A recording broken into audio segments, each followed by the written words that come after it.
Et bonjour à tous, on se retrouve aujourd'hui pour une nouvelle vidéo et aujourd'hui on va se demander qui va prendre cette nouvelle ceinture de champion du monde poids lourd de la WWE.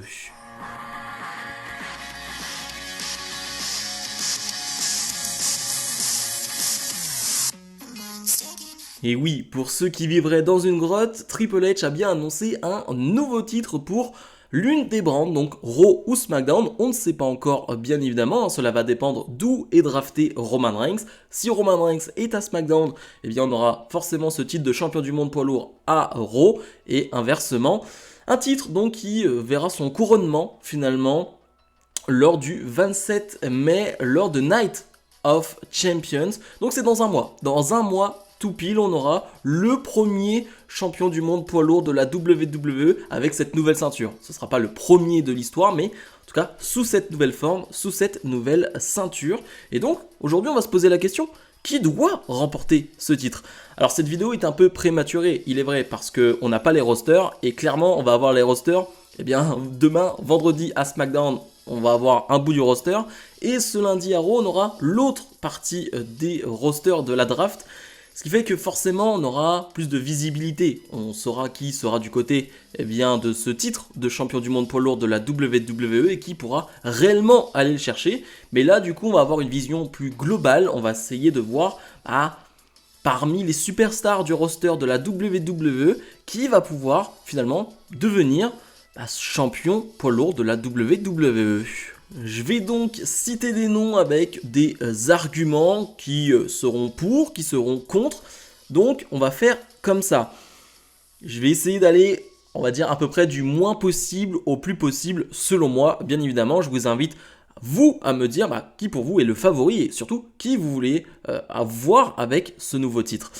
Je mets, on va dire, dans les dernières positions des possibles, je mets un certain Finn Balor, le leader du Judgment Day. Finn Balor qui s'y connaît pour le coup en termes de nouveaux titres. Il a été le premier champion Universal de l'histoire. Malheureusement, il avait dû relâcher ce titre suite à une blessure le lendemain.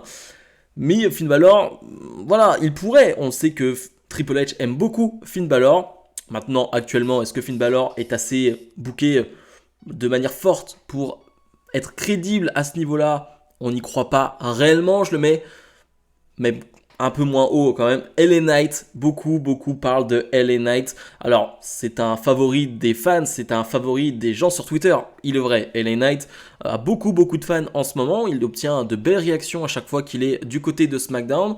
Vraiment, pas de souci là-dessus. Et ça, c'est pour lui. Maintenant, honnêtement, là non plus, il n'est pas booké assez fort et il ne reste que un mois, décidément, pour décider justement qui sera le champion du monde. Je ne vois pas un LA Knight devenir champion du monde. Maintenant, on est à l'abri de rien. Ensuite, on pourrait parler possiblement d'un call-up de NXT, une superstar de NXT qui arrive directement dans le roster principal et qui devient champion du monde. Et je vois par exemple un Bron Breakker. Imaginons un Bron Breakker qui arrive directement à Raw ou à SmackDown et qui devient champion du monde poids lourd de la WWE. Sur le papier, ça a de la gueule. Sur le papier, ça fait mal et surtout, ouais, ça aurait de la résonance. Une superstar de 25 ans qui arrive directement, qui devient champion du monde poids lourd, ce serait phénoménal. Maintenant, dans les contres, Bron Breakker, il est toujours du côté de NXT. Il semblerait qu'il va rester du côté de NXT. Il va avoir une nouvelle chance pour le titre NXT lors de NXT Battleground qui est d'ici 3 semaines maintenant.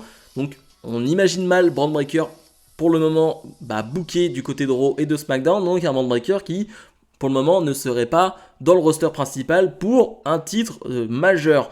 Ensuite, on pourrait aussi parler d'un revenant, Shinsuke Nakamura, qui avait fait son retour il y a quelques temps, qui part dans une histoire avec Karrion Kross, une histoire qu'il pourrait remporter, qui pourrait le propulser vers ce titre mondial, un titre qu'il n'a jamais eu. Il a été champion intercontinental, il a eu des titres mineurs, mais il n'a pas été champion du monde. Et c'est un peu ce qui lui manque. C'est un peu ce qui lui manque à Nakamura. Est-ce qu'on pourrait le voir finalement avec son retour là, avec une nouvelle forme de jeunesse? J'ai envie de dire, tout le monde a envie de voir Nakamura au top. Tout le monde a envie de voir un Nakamura dans le main event. En tout cas, beaucoup l'espèrent. C'est une possibilité. Est-ce que Triple H va prendre ce risque-là avec une personne qui est un peu plus âgée comme Nakamura? Et je parle de risque dans le sens où est-ce que les fans vont pas plutôt se retourner contre Nakamura et parce que les fans voulaient voir quelqu'un d'autre à sa place? C'est une bonne question, mais Nakamura pour moi fait partie d'une liste des favoris. Là on rentre dans du poids lourd. Et oui, on parle de champion du monde poids lourd de la WWE, on va aller taper dans du lourd.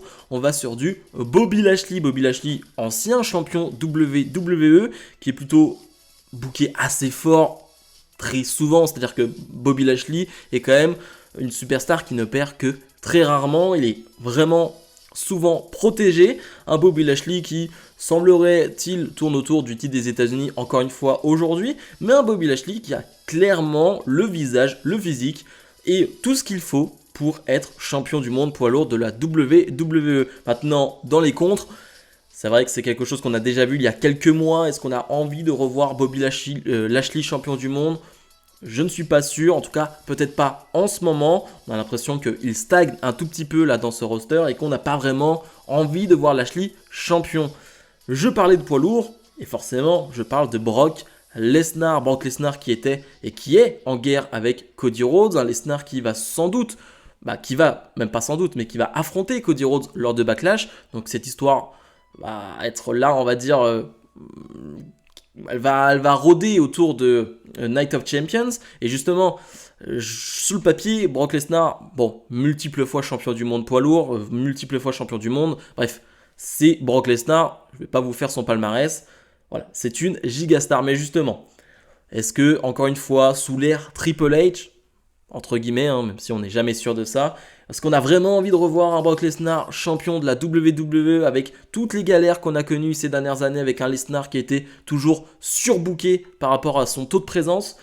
Je suis pas sûr qu'on ait vraiment envie de ça. Donc Brock Lesnar parmi, on va dire, une liste de favoris, mais je le vois pas gagner quand même. Alors, lui, je le mets vraiment dans une case à part, vraiment.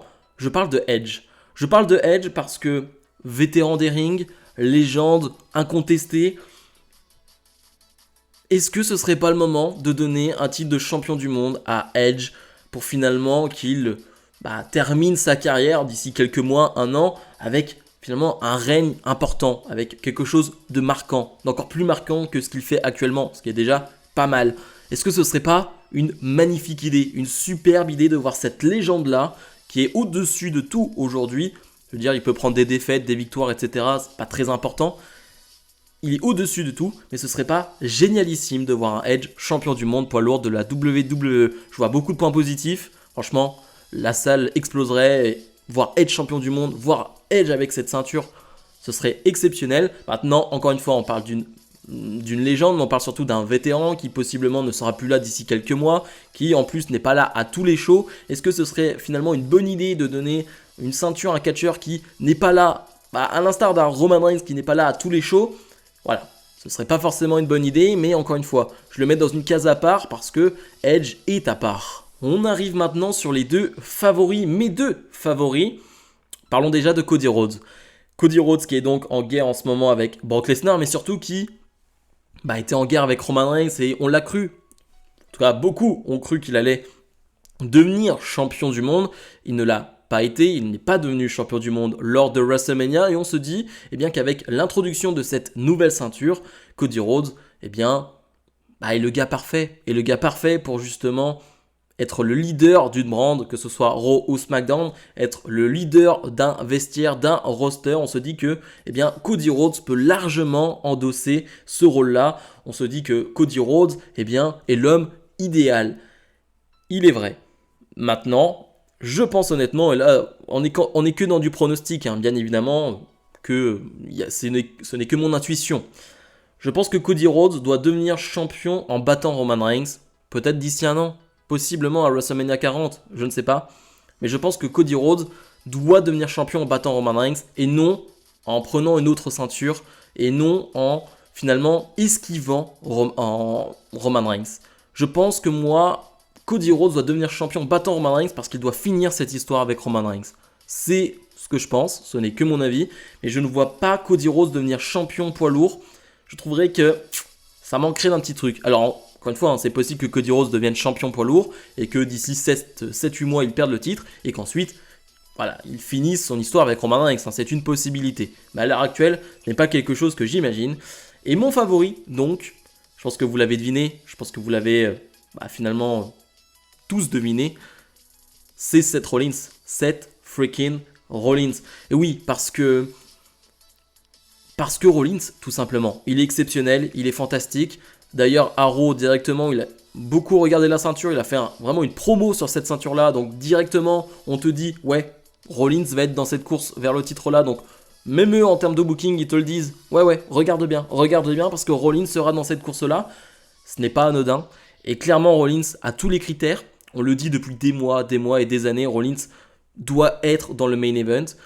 Là, il en a l'occasion, avec donc ce brand split, avec un champion à Raw, un champion à SmackDown.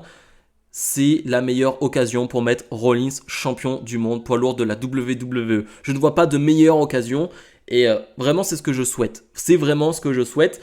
Si c'est quelqu'un d'autre, et ça dépendra qui, je serais heureux aussi.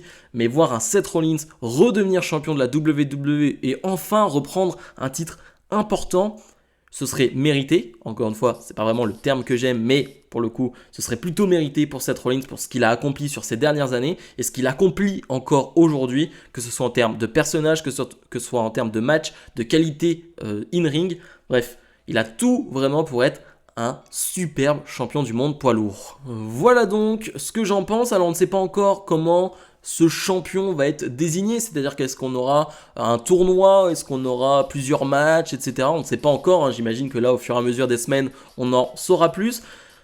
Encore une fois, hein, j'ai sûrement oublié des noms, mais certains noms c'est intentionnel. Je pense beaucoup vont peut-être citer un Drew McIntyre.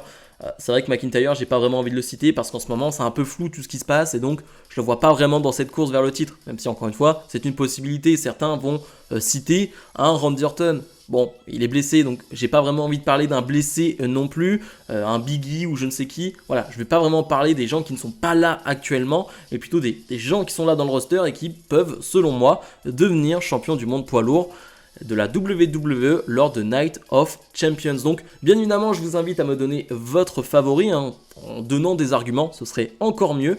Bref, comme d'habitude n'oubliez pas de mettre le pouce vers le haut, de vous abonner et nous on se retrouve dès cette fin de semaine pour la review de SmackDown. Salut